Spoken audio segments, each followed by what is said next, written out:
Welcome to Winter Camp Chats, sponsored by the Lions of District 11B1. In our tradition of winter camp, we wanted to help keep campers connected throughout the year, so we set up these monthly conversations where we can learn from each other and help keep connected. Enjoy. Oh, Mike, okay. Okay. Did you get my email, Wayne? I got the one, what, a week and a half, 2 weeks ago? Yeah, the one that I told you that was a good working email. Yes. Good. Yep. Is your There other you one go. still good, Mike? Or is this your only one now? No, the other one is no longer working. It's shutting down. Okay, and your new one is Braille Bumps at The one that you have, yeah, it's a Gmail. Gmail. Okay. Braillebumps at gmail.com. Yeah. Okay. All right, And Wayne, you have my organizational one. Yeah. So that one's working good too. So I have two of them. And okay. My Comcast has never worked. I signed up with new service Comcast and they still can't. I was at their store yesterday for over an hour and they couldn't get the email They working. still can't get it. I'll be darned. And they're telling me a lot of customers are having trouble with their email through Comcast. So I guess I'm not Yeah, I heard that. I like having my email independent of my internet service. So I think that's a good idea. I have my email through Microsoft Office. We now have Lindsay. Lindsay appears to have dialed in through she's on a computer. Yep. But she's muted. So Lindsay, if you want to unmute yourself, there is an unmute button down at the bottom. There you go. Hi, Miss Lindsay. Hello, everyone. Hi, Lindsay. How are you, Wayne? Good. Hi.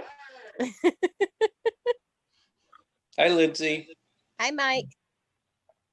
Oh, Mike, we got a game on the 1st of May at 7 p.m. Oh, okay. It's going to be the music game, and don't get me started. So we'll send you the email onto it as soon as we get more information on it. Sure. And if you can get me anything that's coming up at least 4 or 5 days before, because I just saw today the email for the live or for the meeting link that you did Thursday. So if I had known sooner than the day of, I could have maybe tried to be there. So I thought, okay. Did you have some kind of meeting Thursday? And you weren't on the board meeting today. Hi, Rosemary. Hi, everybody. How are you? Rose. Nope, I had to attend another conference. As a matter of fact, the conference that I was going to be attending all day, I'm taking time away from right now. I'm recording it though in the other room, and it's a video conference. So They aren't recording the video conference themselves, Mike? no, they aren't. But I'm getting a copy of it so I can listen to the part I've missed while being here. Cool. And I'm recording you right now too, so that people who couldn't make it can listen to it. Tell me all your secret details. Rosemary, how are you doing? I'm doing good, Mike. How about yourself? I'm doing okay. Is Shirley with you? No, she flew back to Indiana the same, on the 29th because she had to go get her second COVID shot. Yeah. I don't know if she's going to come on or not today because she has trouble getting on with her tablet. Okay, yeah. Well, I'm glad you guys got to spend some time together. Oh, us too. We were having friend withdrawals. Well, Joanne, who I hope can be here today, she and I were still using the prayer list from the first winter camp prayer requests. And Shirley had left a request there, so Joanne and I were praying for her last night too. Oh, good. especially for her son. Yep. And also for her daughter in the program that she was starting. So Yeah, hopefully and her husband, he has fibromyalgia and he's having a tough time at his workplace too. Okay, yeah. What's his name? Tim. Tim. Okay, because I didn't have that on my prayer list at the time she made the request, so I'll add that to it. Well, because that's a while back too, so. Yeah. Hi, Kelly. And for me, you can add my cousin Vinny. Hello. Okay. Kelly's going to be our guest. He's having all kinds today. of issues with his ex-wife. Oh, Kelly's here. Hi, Kelly. Hello. Yeah, he's been divorced now for since 2018. She's still giving him hassles. Mm-hmm. So we also have Bill. Yes, Hey, how Bill. are you? Bill Pretty Chapman. good. How about you? Okay. Anyway, that's the deal. I We have don't a have phone to check number. who we got here. Closed. Open more options. Open chat panel. You say it's Faith? Space. Yes. Hi, Faith. Good morning Good or morning. afternoon. Hi. Is that Faith Meadows? Yes, it most certainly is. Who is that? Hi, Faith. Good to hear your voice. Michael.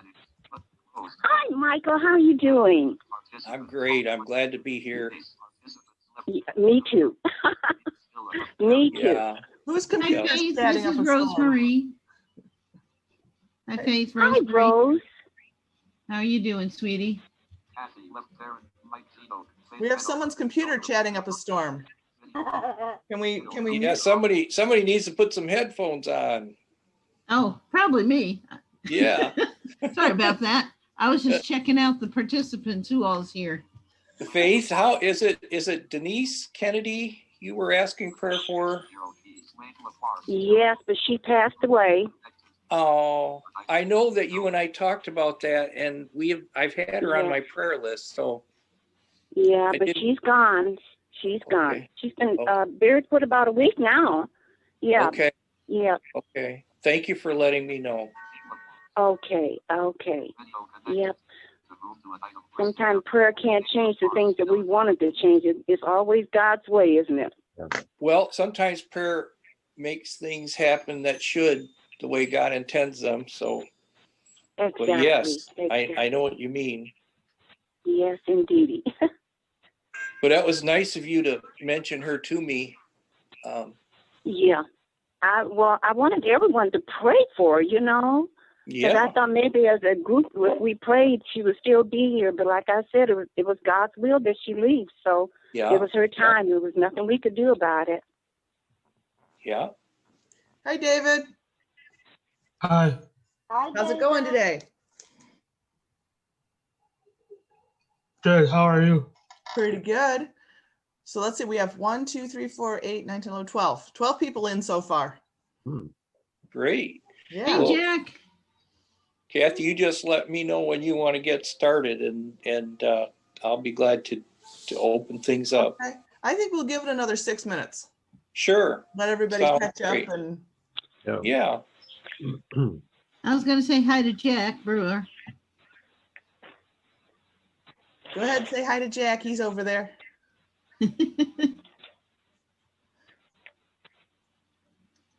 Is Hunter going to make it today? I wonder.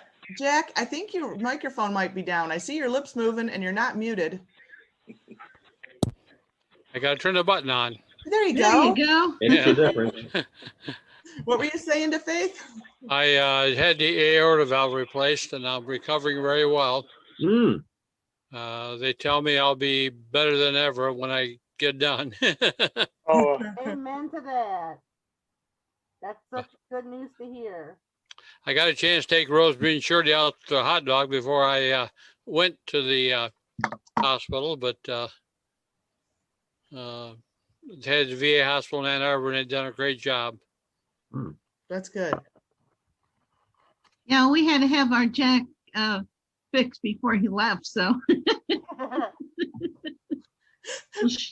Well, Shirley and I usually visit with each other at least twice a year. And so, we haven't been able to do that for the COVID stuff and stuff. So it was fun getting together for a week. Yeah. well, I'm looking forward to this year being better than last. We can get together more. Yeah. I keep praying for it. We certainly hope so. Yeah. Well, at least we're doing these monthly catch-ups. Well, this is fantastic what you guys are doing. Congratulations. Great, thanks.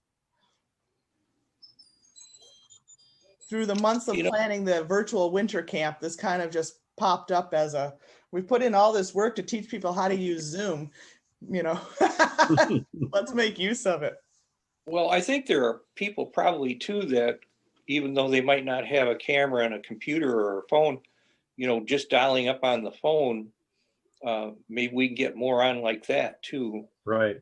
Yeah, they can just dial on the phone, but if they don't get email, they probably don't get the Zoom invitation. So, Yeah, Don and Judy, I know, are ones. And so there may be need to be a list of those who either don't check email or who don't receive Need a call. Yeah. I think Roger's doing that. There's a few that don't do email, but they do text. So I send out a text blast, and I was supposed to send it out on Monday and then Tuesday, and I ended up sending it this morning. So I know Don and Judy don't use a computer.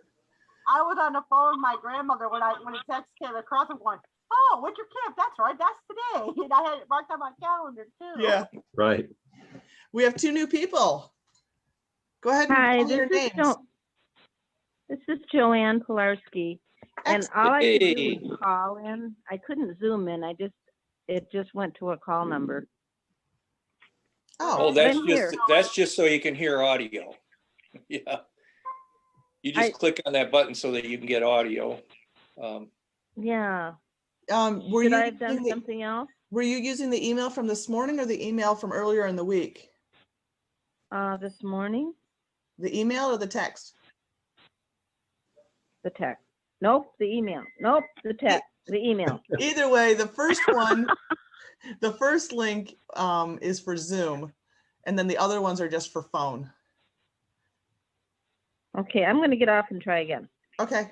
Yeah, and if you do the Zoom link, there will be a button there that says, do you want to use internet audio or dial-up call? Just tap on that internet audio button and it'll connect you. Who else do we have? This is Phyllis. Hi, Phyllis. Hi, Phyllis. Hi, Phyllis. Hi, Phyllis. I was having a hard time getting in. And I believe Wayne is on the line too. So hello, Wayne. Wayne was here. Hello, Andrea. Oh yeah, there's Wayne. Okay. Howdy.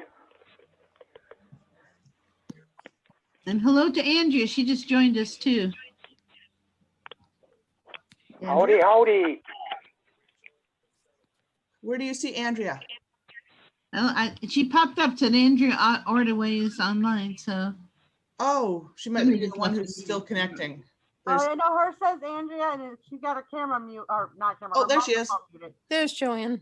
I was watching iPhone come in. Yay. Who's that last one to join? Joanne.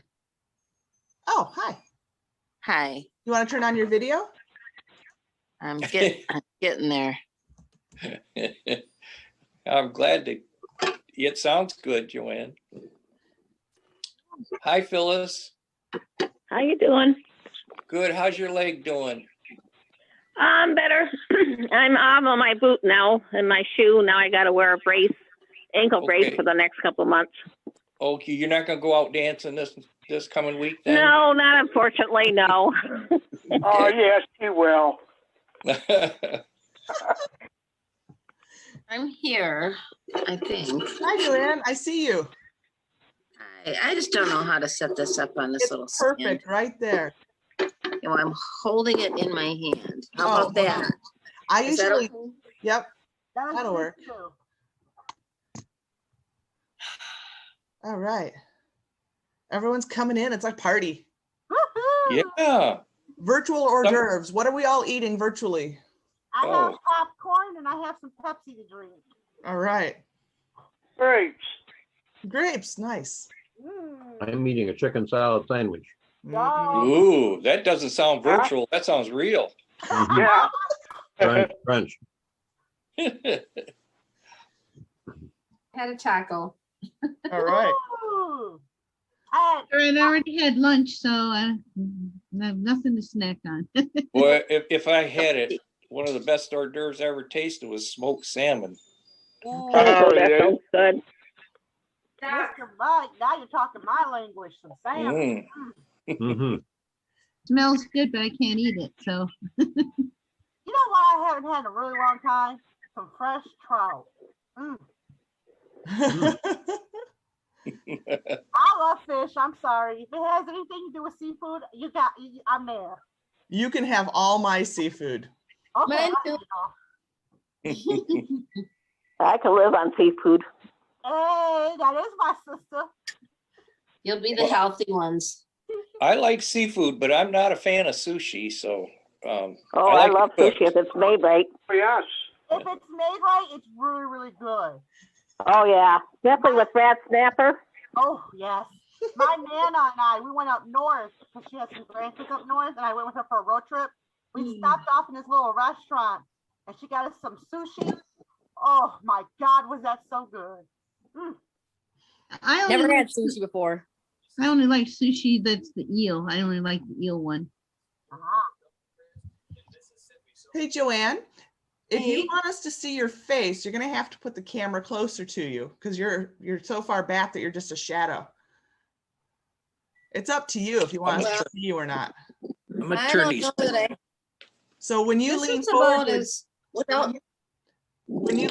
to adjust it, we can see you. But when you sit back, then you fall into a shadow. Does that make sense? Isn't that what?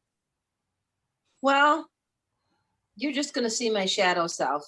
All right, that's fine. I wonder if that's a lighting thing too. Yeah, there's a window behind her. Yeah, it's a combination of distance and lighting. Let me try something else. It could be the lighting messing with the lens. I better if I'm just a shadow. Oh, but you're so pretty. You shouldn't have to be a shadow. For you all. Let your light shine. You're so pretty. Yeah, she got a nice bright yellow shirt on today. She is sunshine. Okay. Let's go here. Oh, there you are. Okay. Yeah, now isn't that great? Don't you wish I'd go back into shadow? All right, well, we're now at 10 after 1, so let's go ahead and we'll do the great big welcome to Winter Camp Chats #2. And thanks you all for joining. I'll keep watch for anybody new to come in. And just a reminder that you all know where your mute buttons are, maybe? Yeah. And if you're on the phone, it's *6 to mute and unmute and *9 to raise your hand. And we have a special guest today. We have Kellie Blackwell, and she is an assistive technology specialist with Michigan Disability Rights Coalition. And her role is to bring awareness to the different types of assistive technology that is available to individuals with disabilities and older adults through the Michigan Assistive Technology Program, known as MATP. So without further ado, Kathy? you know what? Oh, right. Sorry, I was out of order. Sorry, Kelly. 5 more minutes.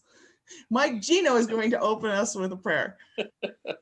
Sure. Actually, Roger asked me just to do just a brief thing of encouragement. And so I told him that I'd be glad to do that. And so I have something very brief, just a thought for you to think about, and hopefully it will be of encouragement, because all of us have one thing or another, sometimes a challenge to face in these times.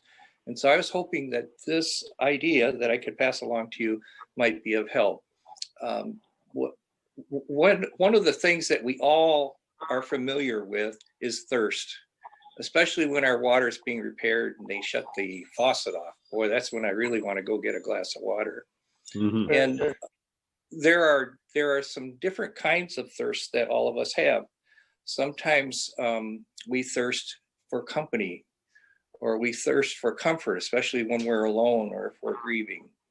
And so the little scripture that I want to share with you has to do with a way to quench some different kinds of thirst that may be of comfort to you. So I'm going to play something briefly for you and then close in prayer, okay? So if you can hear this, I hope. Baptizing more disciples than John, although Jesus himself was not baptizing, but his disciples were, he left Judea and went away again into Galilee, and he had to pass through Samaria. So he came to a city of Samaria called Sychar, near the parcel of ground that Jacob gave to his son Joseph. And Jacob's well was there. So Jesus, being wearied from his journey, was sitting thus by the well. It was about the 6th hour. There came a woman of Samaria to draw water. Jesus said to her, "Give me a drink." For his disciples had gone away into the city to buy food.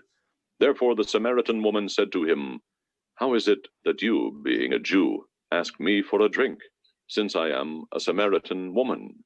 For Jews have no dealings with Samaritans." Jesus answered and said to her, "If you knew the gift of God, and who it is who says to you, 'Give me a drink,' you would have asked him, and he would have given you living water." She said to him, "Sir, you have nothing to draw with, and the well is deep. Where then do you get that living water? You are not greater than our father Jacob, are you, who gave us the well, and drank of it himself, and his sons, and his cattle?" Jesus answered and said to her, "Everyone who drinks of this water will thirst again. But whoever drinks of the water that I will give him shall never thirst. But the water that I will give him will become in him a well of water, springing up to eternal life." I hope you could hear that okay. One of the things that I hope people can think about and turn to is there are times when we thirst for things that well water can't quench. And so if at all you're ever feeling thirsty, and you all know your different thirsts, Jesus knew, even from the cross, he claimed some agony from thirst. So he knows, and yet he wants to quench our thirst. He wants to be there for us. And so I encourage you to just think about that. And if you ever feel alone, you don't have someone to turn to, or you feel a thirst, it could be the thirst of relief from pain, all kinds of thirsts. You know them yourself. Try turning to Jesus and see if you can find some quenching of that thirst through him. I'm going to end this message in prayer, okay? Dear Father, Heavenly God, I just praise you and thank you for how you've helped me in my thirsts. The grief and some other times when I felt alone and needing some comfort, some quenching, you've come through for me, Lord. And I pray if there are needs today, if there are people who have thirst, that you become real to them, that they can receive your living water and your love. And thank you for everyone here. Thank you for Kathy and her skills in piloting our meeting, for our presenter and everyone here, Lord. I just thank you for them and ask that you be real in their lives. In Jesus' name I pray, amen. Amen. Thank you, Mr. Mike, for that lovely message. Before we move on, last time we got together, I offered a subscription to the Upper Room devotional magazine in Braille to anyone who wants it. And that day I discovered that I couldn't find any reference to it, but they do have it. And there was 2 women that day that signed on. And if there's anyone else who would like to receive the Upper Room in Braille, I would arrange for that subscription for them.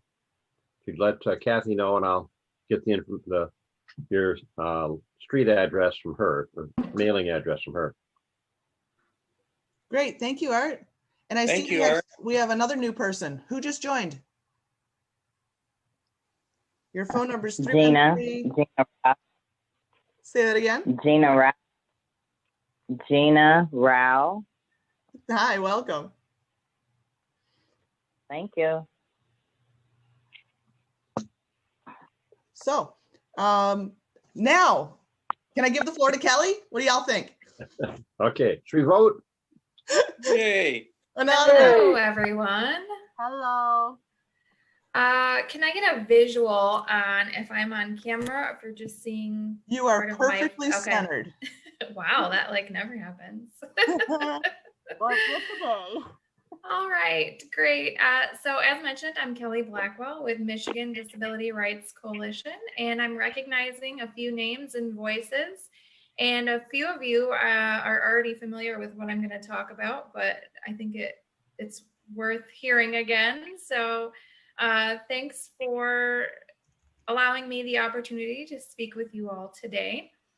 Before I officially get started, at Michigan Disability Rights Coalition, we believe in inclusion and accessibility for all. So I'm going to, as a part of our protocol, that seems like so formal, that's not the word I'm looking for, but we like to provide visual descriptions of ourselves so that we are inclusive for all folks. So I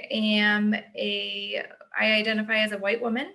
I have brownish blonde, sort of wavy, curly hair, green eyes, and I'm wearing a Michigan State shirt this afternoon. And I think that's all about my visual appearance, but as mentioned, I'm an assistive technology specialist with Michigan Disability Rights Coalition, and more specifically, the Michigan Assistive Technology Program. I did receive my rehabilitation counseling degree from Michigan State a few years ago. So under my role as a rehab counselor, I work with AT and I absolutely love it. So I am a person who experiences vision loss and I use AT every day. So I'm certainly passionate about it. I'm passionate for accessibility for all. And how that comes out a lot in my work is often through digital access. So I make sure when I'm on social media sites or websites, when I receive documents, if they're not accessible, I'm going to let people know. So I use JAWS primarily, and then I'm an iPhone user, so I'm very familiar with VoiceOver. I welcome questions throughout my time as I'm speaking with you all. Pretty informal. I just wanted to let folks know about the program. It's changed in how it's delivered over this last year for a variety of reasons. However, the Michigan Assistive Technology Program has been in existence since 1997. Or I shouldn't say existence, but been with MDRC since 1997. And just to give a little bit of background, each state and a few territories have an assistive technology program. And the Michigan Assistive Technology Program is with MDRC. And what that means is that we have so many great devices, and we're actually currently adding to our inventory, and I'll talk about that in just a moment. But we have hundreds, if not, well, maybe not quite 1,000, but pretty darn close. We have available for demonstration purposes. What does that mean? So, and especially what does that mean during a pandemic? We are a statewide organization, and we have these devices available. Someone could call us, email us, get connected to us in whatever way they feel most comfortable. We would have a conversation with the individual about what types of devices they might need or find to be helpful. And maybe you don't even know what you need, but through that conversation and a sort of general intake, if you will, working with an AT specialist, either myself or someone from my very talented team of coworkers, could help figure out what it is that you might want demonstrated. And then because of the pandemic and because we serve the entire state, we actually can do demonstrations via Zoom or simply over the phone. We don't sell any of the equipment. We just demonstrate it. And then what's really cool is that we provide short-term loans also. I don't know about you all, but I know, and not even just necessarily assistive technology, but whatever it is, it could be a $5 item or a $10 item, and I might impulse buy at the store, and you're like, oh, that's going to be so cool. Well, it may not end up being cool, and it may just end up sitting there. So the short-term loan program offers a means for someone to see if they're really going to use the device. So, and then, as I mentioned, we don't sell any of the equipment, but we will. So once you're done with the demonstration and the short-term loan, and then you say, well, this is really cool, but I don't know how to pay for this item, we will help get you connected to funding sources as well. So that's it in a nutshell, other than we also do have what we call the AT Exchange. It's a website where people across the state of Michigan can post their items, either gently used, maybe even never used, for sale, or maybe they just are looking to give something away. You can post it to that site. And again, that's the AT Exchange, and that's just exchange.org. And just a little bit more about our devices. So we have devices for individuals who are neurodiverse, which would mean if someone has memory difficulties, if they have a learning disability, maybe they're on the autism spectrum, whatever their disability experience would be that would impact them cognitively, I suppose. I didn't say that very eloquently, but and then we have hearing assistive technology. So phones, alarms, different personal assisted listening devices, things like that. We have a kit called Small Changes, Big Differences, which focuses a lot on daily living type activities. So medication reminders, dressing aids, things of that nature, just all kinds of things for around the house. And then my specialty area, if you will, is low vision devices. So being someone who experiences low vision, I've used a lot of the equipment that we have available for demonstration and can provide a lot of input and feedback as well. So that's kind of it. And like I said, in a nutshell, if you have any questions, I welcome them.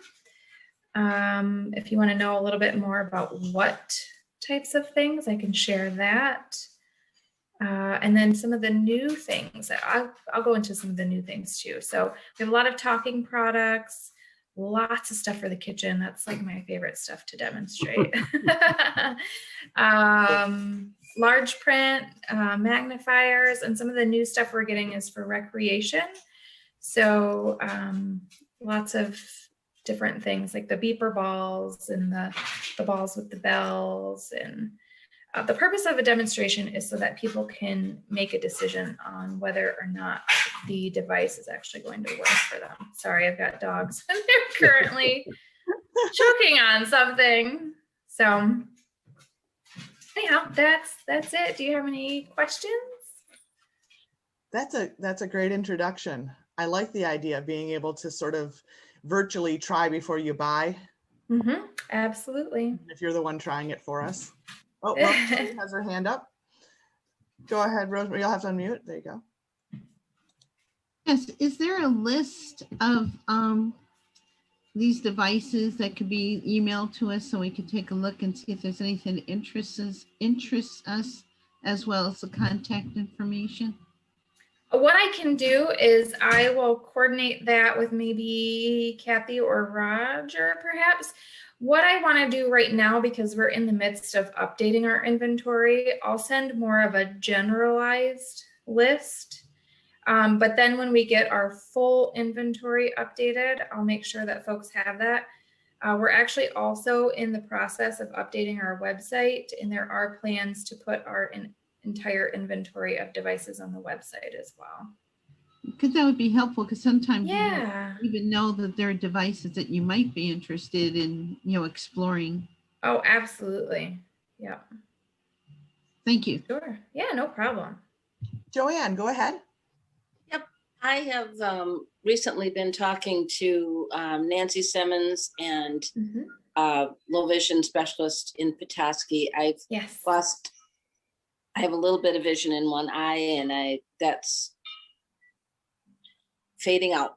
And I wondered if you know, or if anybody around there knows what people are using to, if you want to watch TV and you can't see it much anymore, do you have enhancement tools for that? Or what are people using? Well, without knowing your specific situation, I would say we have some very basic TV adaptations that we could show. But if you are experiencing a significant amount of vision loss, I would hesitate to say that we don't have anything, and I don't know if anything's even made that would significantly improve the experience for you. And I should have added also, we are providing demonstrations only. This should never take place of a formal assessment from an eye care professional. Right. This is just more practical things, and you are going to be the one to decide. We don't focus whatsoever on the medical model. We just are going to have a conversation with you, see what works well for you, and you're the one in the driver's seat, so to speak, in making the decision on what's going to work for you. So you should still absolutely talk with your eye care professional. Yep. Thank you. Yeah. Now, sort of as a tangent to Joanne's question, I recognize that besides getting like a movie screen for your living room wall, there are definitely limitations to how big you can make the TV picture. Mm-hmm. But I know that there's things like, what was it called? Mopix, I think, was at the movie theaters years ago, mm-hmm. where someone narrates some of the things that are happening. Do you have some devices that are like that? Does that make sense? Well, the Mopix, that provides audio narration. So that would be describing, and actually a lot of cable companies build in those products now for standard television watching. I don't know what cable company you are with, but so I'm in the Lansing area and we have Comcast, and they have those features built in. And if you don't know how to access them, you could call Comcast and they can walk you through how to do that. That's awesome. Thank you. Mm-hmm. Did I see David start to say something? Maybe not. And then just to answer what we have specifically, the one thing that comes to mind, I know there's a couple of things that we have, but of course, they're not all coming to mind right now, but we do have the Max TV classes, but it's kind of hit or miss, I think, on whether those work for folks or not. And again, that's what's so great about the demonstration is that you can actually try something before you actually spend your money on it. So did you say you can decide. Mask? Max, M-A-X. What does that do? They're glasses that you wear, and it essentially just makes the TV screen a little bit larger. But again, it's kind of hit or miss for folks. It's definitely, you need to try it kind of a thing to see if it's going to work. Right. I see Andrea's hand. Andrea. Yes, you do. I was wondering if you have glasses for the visually impaired, for people that are totally blind, that would read stuff to you, like a document or a recipe or a receipt or something I could use to help take a picture better. So I know it's a stupid question. I hate to be bothered. No, it's not a stupid question. We don't have specific glasses, but I will tell you that we have devices that do assist in reading, and that's a type of technology called optical character recognition. So if you have an iPhone or the other one, Android. I have an iPhone. Okay, so there is an app, Seeing AI, that is free, that provides many different methods of identification. Can you spell that? SEEING, capital A, capital I. I think I had it, but it wasn't voiceover ready before and it didn't work very good. But I'll check that out again. It's pretty good. It's only been out for a few years. And then the counterpart to that for Android would be, oh shoot, what is it called? Lookout. That's what it's called, Lookout. Yeah, but would it read a receipt to you, or would it read a document to you? Or yes, yes, it would. Nice. Really? It reads money. It reads documents. It reads products. It reads. It gives you like scene previews. If you were to take a picture, it would come back and tell you what it believes to be is in that particular picture. It sort of jokingly, I don't use it for this other than I call it my party trick. Back when I was, well, I'm not doing much these days, but let's say I was hanging out with a group of friends. You can take pictures of people and it will come back and tell you their gender, approximate age, and their mood.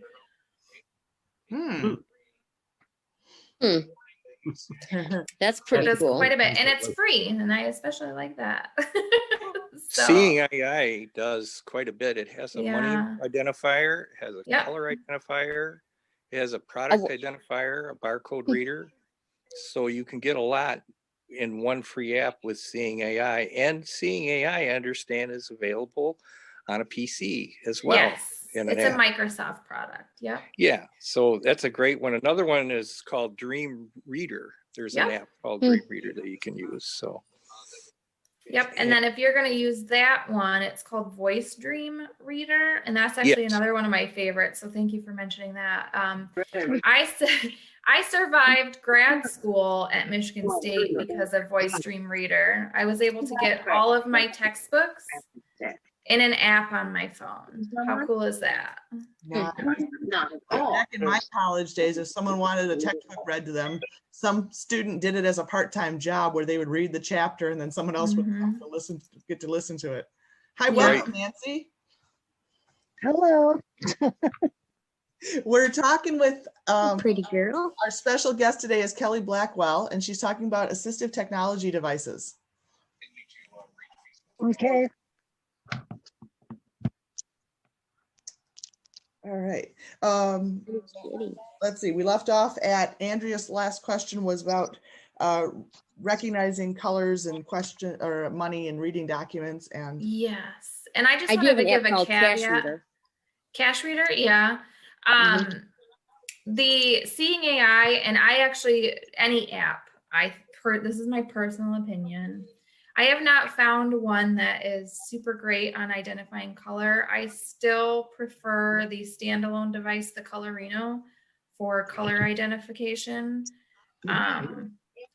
Seeing AI also has a light detector too, like the Colorino. Colorino? Can you spell that?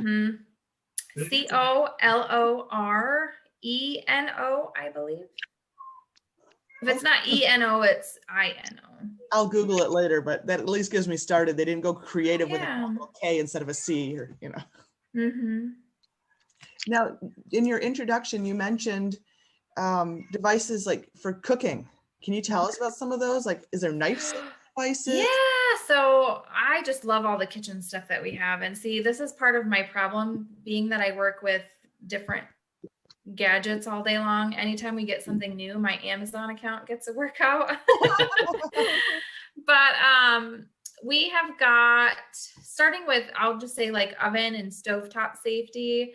I've got oven rack burn protectors. I've got an oven rack push pull.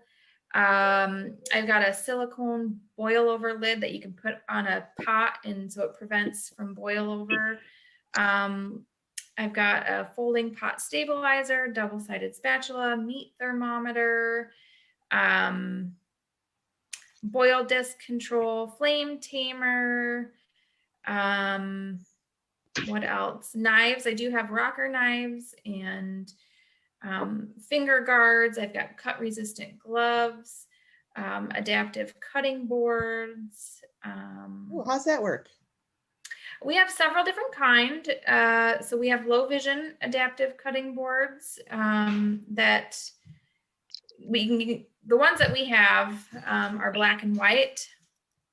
They make them in all different colors and stuff, but And then the one that I personally have at home, it kind of funnels on one end and the sides are raised up. And so it kind of creates like a chute almost, so that when you're cutting, it doesn't, all your stuff doesn't end up on the counter or on the floor.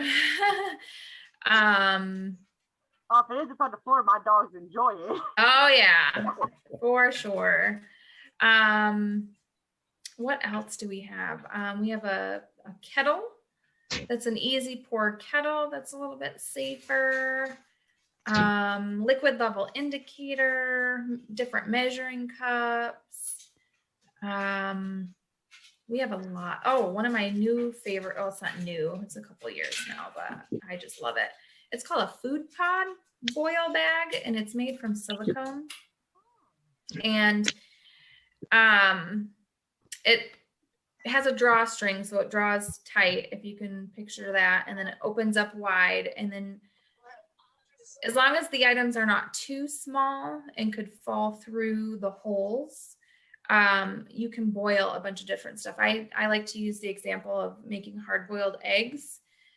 This drawstring silicone bag has an extra long silicone string on it. A string's not a great word because it's way thicker than a string, but cord, cord, yeah.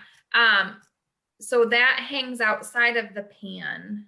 And then when the stuff is done boiling, instead of messing with a hot pan of boiling water, you just pull out the bag. Oh, and speaking of pans, we do have the locking lid pot as well. When I was in culinary art class in my high school years, they had got, I don't remember where I got it from, but somebody in my school had got me a special cutting board that had like little points on it. Stick the fruit or vegetable on. Do you guys have those?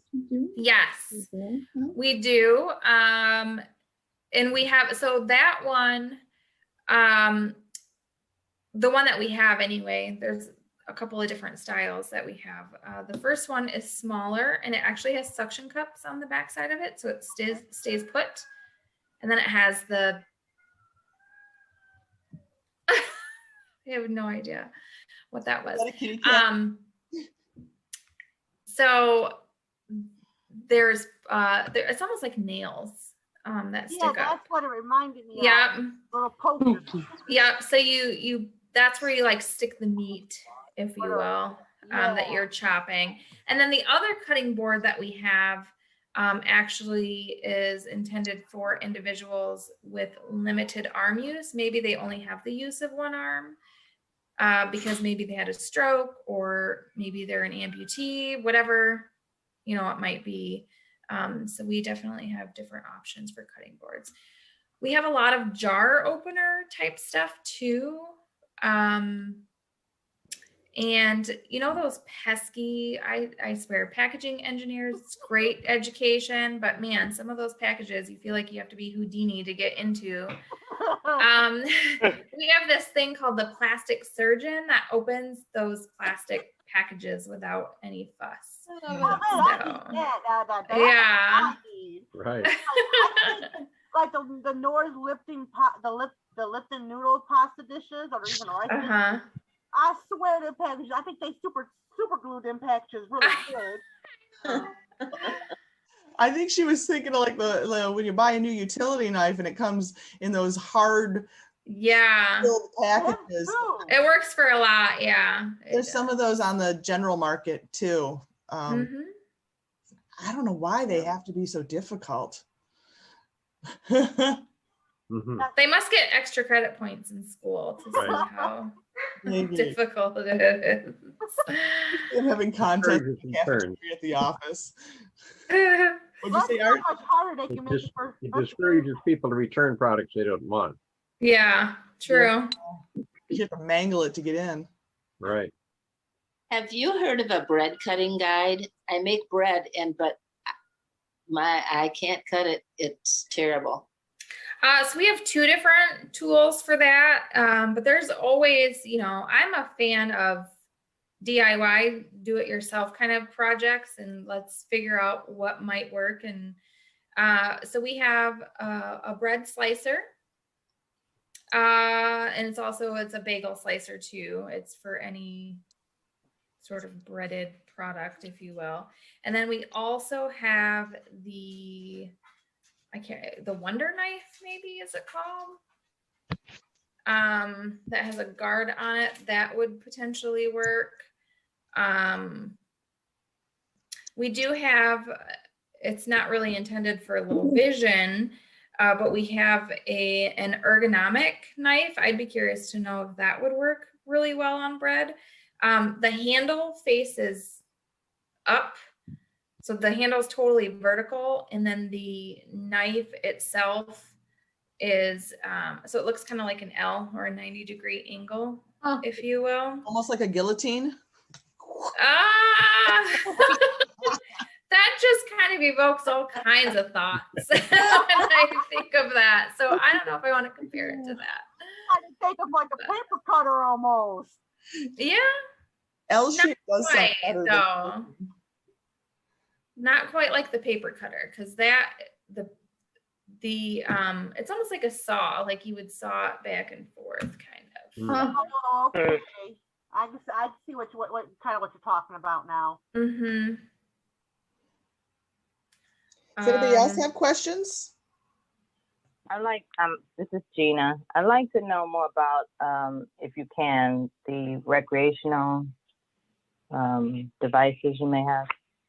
So we are just, so we're just getting into that a little bit more than we have in the past. But what we have on the docket, so to speak, to order are those beeper balls that I mentioned, also the balls with the bells.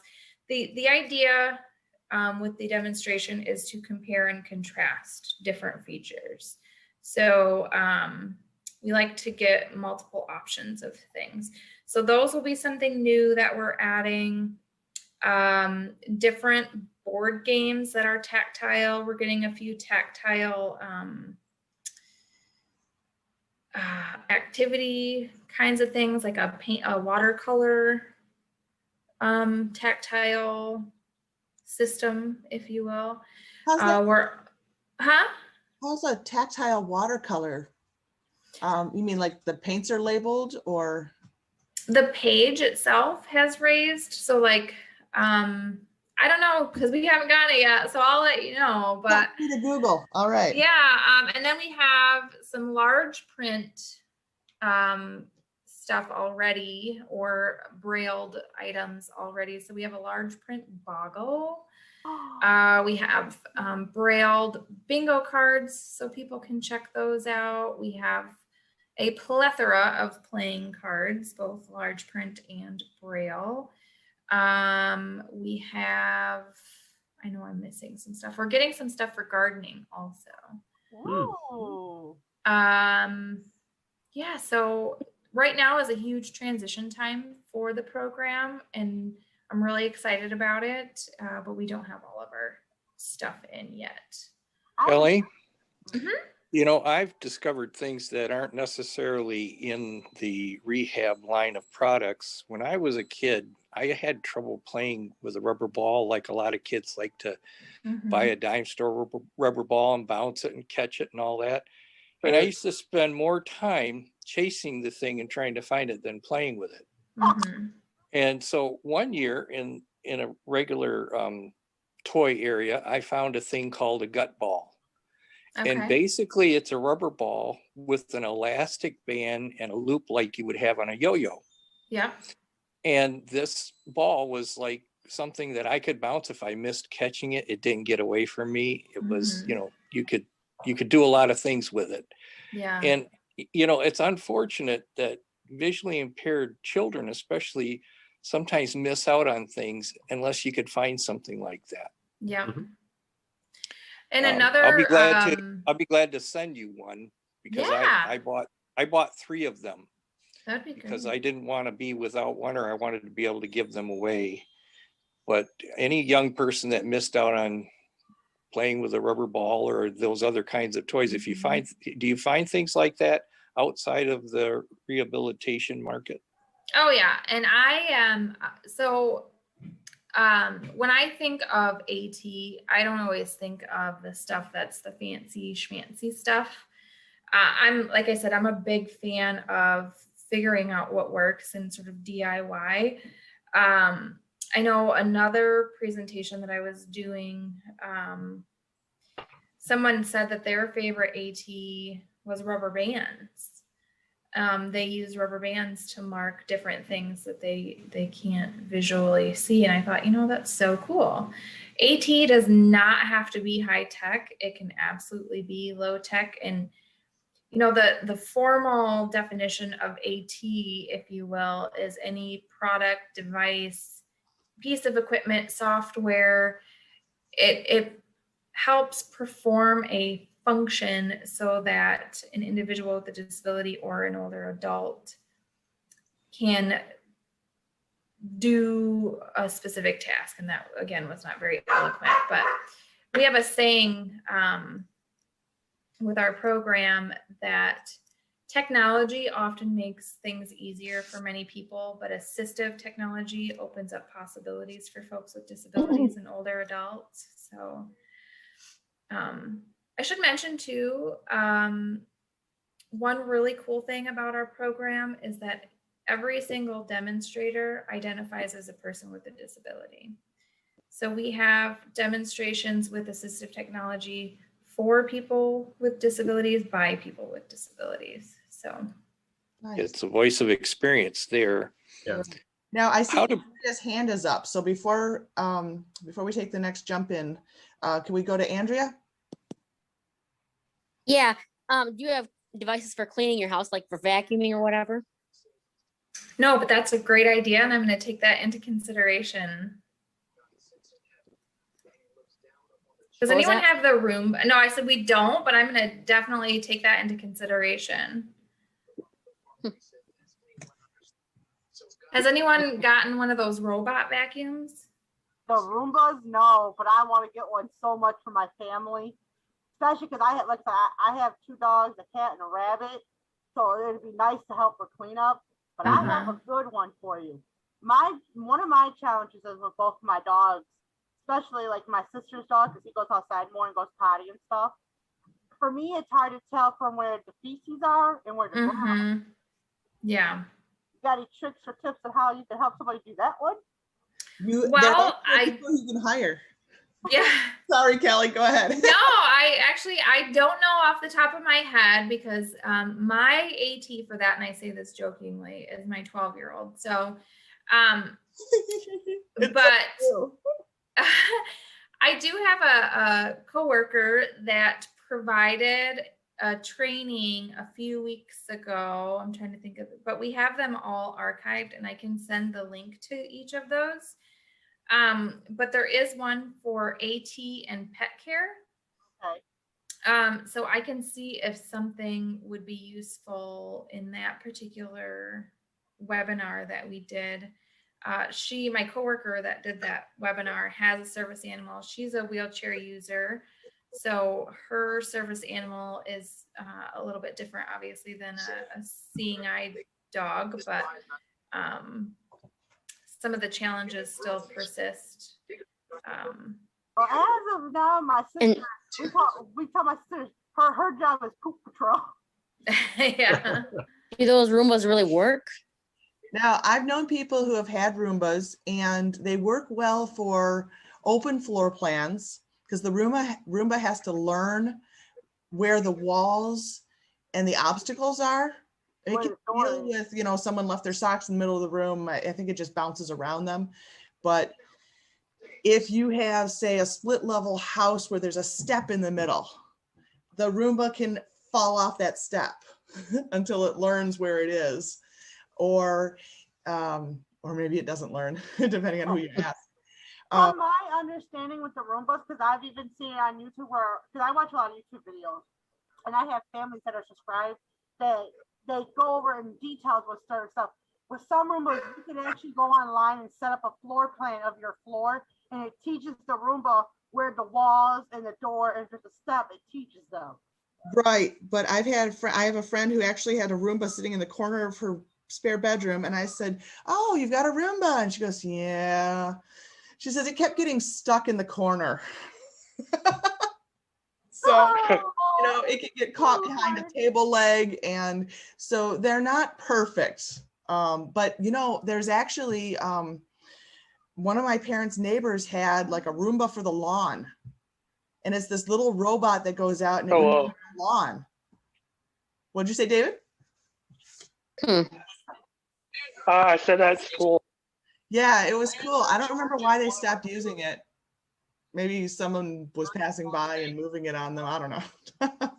But Roomba for the lawn, and that's pretty cool, I'd have to say. Yeah, it would just go out there, and it's nice if you have a, you know, a nice little city lot with the fenced-in yard and bounce back and forth. It can bring a lot of entertainment for the animals.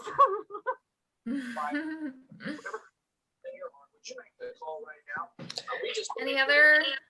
I have lots of clutter or stuff around my house, and I don't know if it would move, but I move stuff around quite a bit though too, and they're expensive, and I don't have the money for one. The Roomba. Yeah.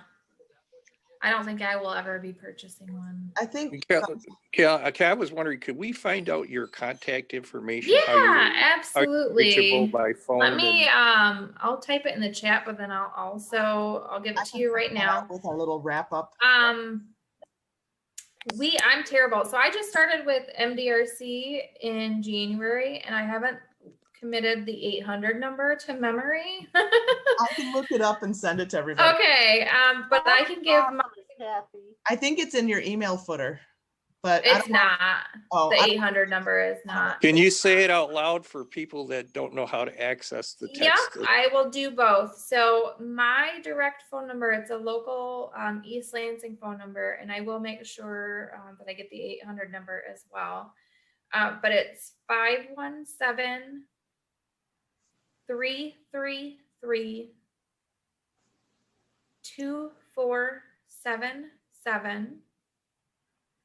extension 352.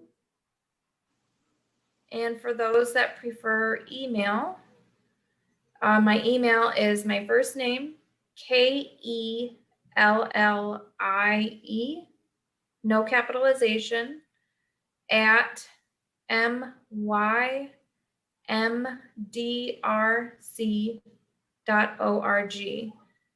So mymdrc, and that stands for Michigan Disability Rights Coalition.org.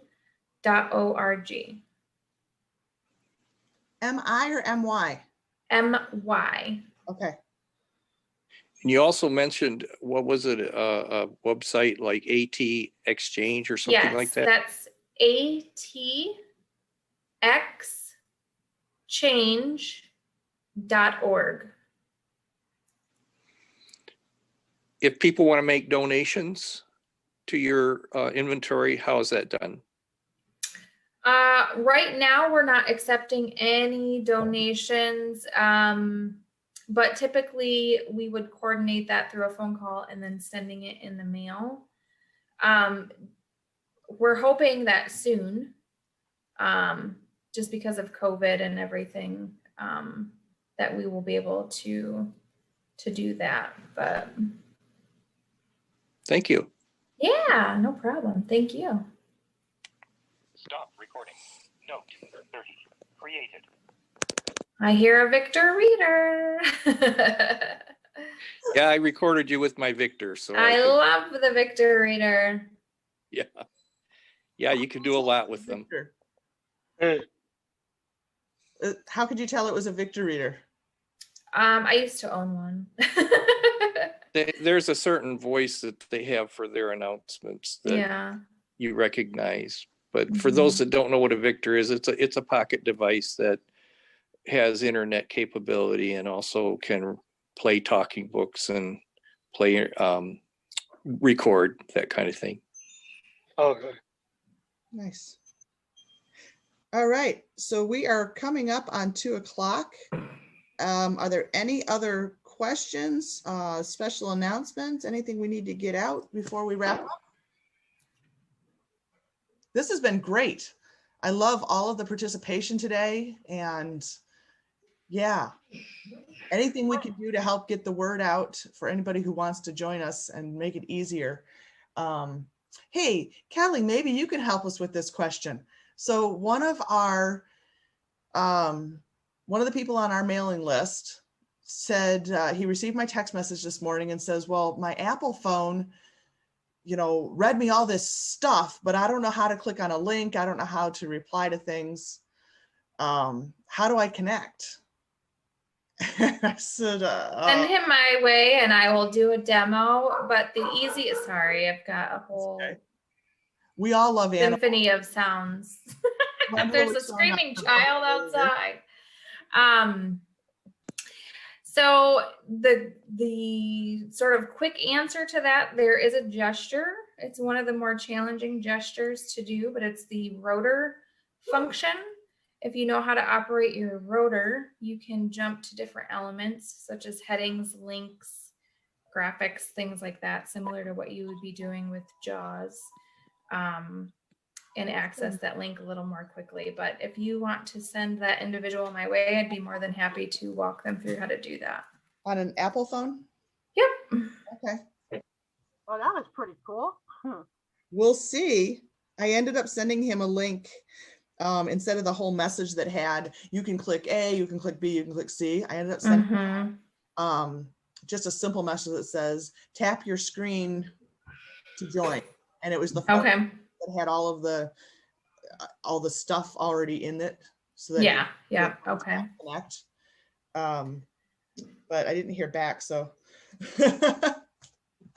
Okay. All right, let's see. What's the rotor?